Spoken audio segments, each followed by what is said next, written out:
হযরত আয়েশা রাদিয়াল্লাহু তাআলা আনহা বললেন, ওগো আল্লাহর পয়গম্বর, সবে কদর যদি আমি পেয়ে যাই আমি কি বলবো? হযরত আয়েশা বলেন, আর আইতা ইন আলিমতু আইয়া লাইলাতিন লাইলাতুল কদরি মাযা আকুলু ফিহা ক্বালা কুলি আল্লাহুম্মা ইন্নাকা আফুউন তুহিব্বুল আফওয়া ফাফু আন্নি। আল্লাহর পয়গম্বর বললেন, আয়েশা শোনো, তুমি যদি সবে কদর পেয়ে যাও তাহলে তুমি এই দোয়াটা বেশি বেশি পড়বে। কোন দোয়া পড়েন সবাই?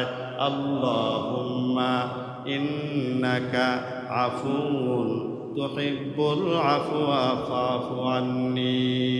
অর্থ হচ্ছে, আল্লাহ আকাশ জমিনের মালিক আল্লাহ, আপনি বড় ক্ষমাশীল, আপনি ক্ষমা করতে অনেক ভালোবাসেন।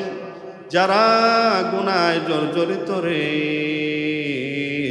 গুনার সাগরে যারা সাঁতার কাটতেছ, মনে মনে ভাবছ আমি তো অনেক গুনাহগার, আমাকে কে আল্লাহ মাফ করবেনি, তাদের জন্য ঘোষণা হচ্ছে, আল্লাহর কাছে বলো আল্লাহুম্মা ইন্নাকা আফুউন তুহিব্বুল আফওয়া ফাফু আন্নি। আমার বাবাজিরা, মুসলমান বন্ধুরা আমার, হযরত আয়েশার কি গুনাহ ছিল? নবীর স্ত্রী সহধর্মিনী, কোনো গুনাহ নাই, তারপর মনে বড় আশা, ওগো আল্লাহর পয়গম্বর, আমি যদি সবে কদর পেয়ে যাই কি বলবো? নবী দোয়াটা শিক্ষা দিচ্ছে, আল্লাহুম্মা ইন্নাকা আফুউন তুহিব্বুল আফওয়া ফাফু আন্নি। হে আয়েশা, তুমি বলবা, আল্লাহ আপনি তো সেই আল্লাহ, আপনি তো সেই আল্লাহ, আপনি তো সেই আল্লাহ। আল্লাহু আকবার বলেন। আপনি তো সেই আল্লাহ, আপনি তো আমাকে অবশ্যই মাফ করবেন, আপনি তো ক্ষমাশীল, বড় ক্ষমাশীল, আপনি ক্ষমা করতে ভালোবাসেন, আপনি আমাকে মেহেরবানি করে মাফ করে দেন। এই জন্য সবে কদর যদি পেয়ে যাই, আর এই রাত্রটা কি হবে সবে কদর?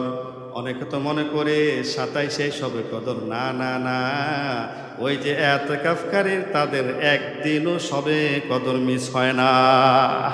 21 রাত্র ইবাদত করতে পারে, 23 রাত্র ইবাদত করতে পারে, 25 রাত্র ইবাদত করতে পারে, 27 রাত্র ইবাদত করতে পারে, 29 রাত্র সে ইবাদত করতে পারে। একজন এতেকাফকারী সাথে এতেকাফের সওয়াব নিল, এরপর আল্লাহর এত বড় সওয়াব, সবে কদরের ফজিলত নিয়েও সে বাড়িতে বিদায় নিল। আমল কয়টা পাইল? 2টা। একদিকে এতেকাফ, আরেকদিকে কি? সবে কদর। কারণ এতেকাফের দাম হয়েছে সবে কদরের কারণে।